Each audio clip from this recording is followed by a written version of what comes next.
Hello साथीहरू, आज चाहिँ म चिकन अचार बनाउँदैछु है। पहिला चाहिँ मैले चिकनलाई नुन र बिसाले मलेर आधा घन्टा जति यतिकै फ्रिजमा राखेर छोडिदिएँ।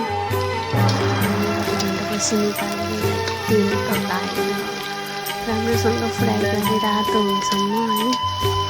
अनि यो मजाले फ्राई गरेँ, एकदमै रातो भइरहेको थियो। रातो हुन्छ अरे चिकन निकाल्नुपर्छ। चिकन यत्तिको रातो बनाउनुपर्छ है, फेरि बिग्रिन्छ नि त। राम्रोसँग चिकन पाकेन भने त।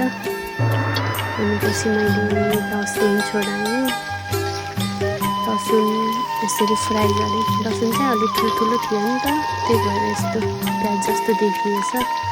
यो लसुनै हो है साथीहरू।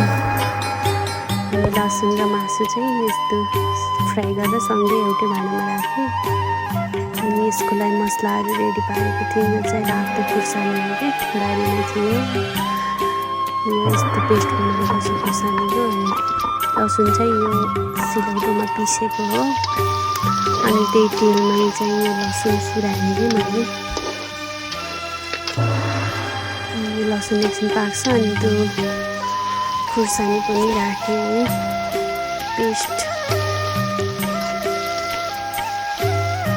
अलि मजाले पकाउनुपर्छ है, राम्रो बास्ना आउँछ। अनि लसुन अनि अघि फ्राई गरेको मासु लसुन राखिदिएँ कि। अनि यसको लागि मसलाहरू रेडी गरेको थिएँ मैले, सबै जिरा धनियाँ तोरी सबै मिक्स थियो। त्यो चाहिँ अलि लास्टमा राख्छु म। त्यो चाहिँ मजाले चलाउनु पर्छ। मसला पनि टन्नै राखेको कि, किनकि मलाई ग्रेभीवाला अचार मनपर्छ नि त। ग्रेभीको लागि चाहिँ मसला अलि बनाउनु पर्छ कि।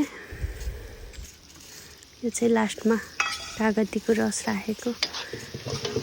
ल रेडी भयो मेरो अचार।